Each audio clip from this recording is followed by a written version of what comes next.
2.69, you can midpoint, but realize that this line is not your center line. So when you midpoint,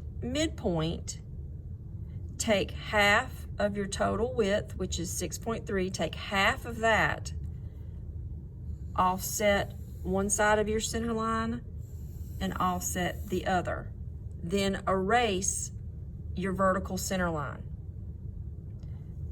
Now you can offset this line 3.3, and that will give you that point on your drawing. You can offset up and down your 1.5, and that will give you those center points. But you need to get this center point on the left-hand side. It tells you that 0.56 is the radius of this curve. So that means 0.56 is that distance. So offset the outside of your part, 0.56, to get this center line. You may want to start changing some layers. Make sure this is an object, this is an object, make sure that is a center, make sure the offsets you made are centers, so you can kind of keep things straight.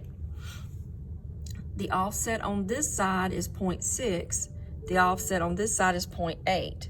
So make sure you use the right dimension when you're trying to put in this feature.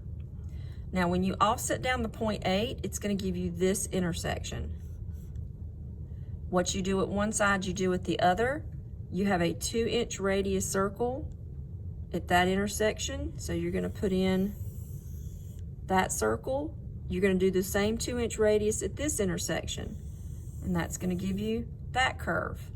You have a 0.4 and a 0.4. What you do at one, you do at the other. So once you make this shape, you can trim away what you don't want. This is a 135-degree angle. That is an increment of 45 degrees.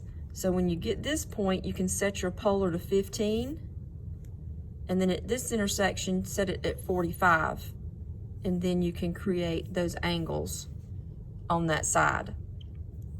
Pay attention to your fillets. You have a 0.25 fillet. Make sure you look at your diameters of your holes. Leave your center lines. Make sure you clean things up. And then dimension your part with decimal dimensions.